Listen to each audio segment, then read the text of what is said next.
In today's video, we're talking about the modeling light on your strobe.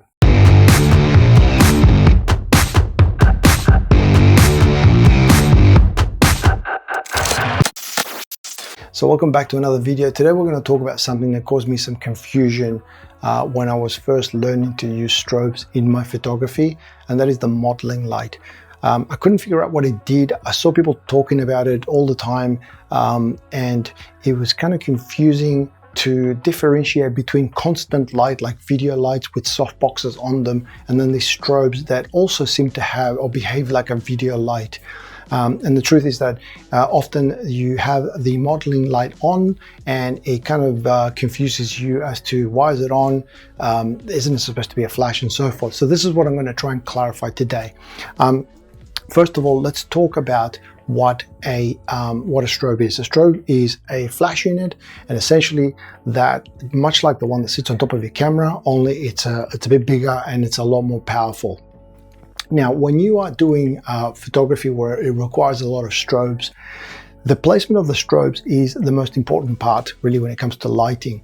And the problem is that when you have video lights, if you're shooting video and you've got video lights, then it's very easy to place those lights because you can see the instant effect that those lights are having on the subject.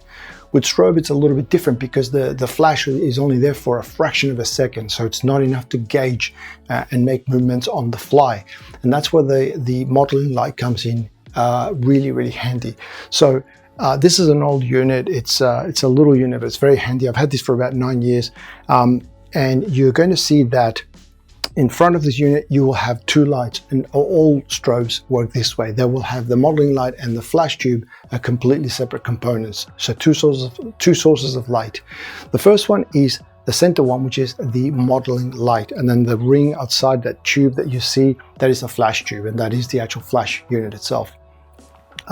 But the center light, the modeling light, is the one that when we switch on the strobe, the modeling light will come on, and this is the light that you use now to position the light to have the effect required. Let's say that I was trying to light myself now. It's ridiculous because I don't have a diffuser on this, but if I wanted to see where the light fell, and I'm just going to look at my monitor there, I can see the exact effect that light is having on me.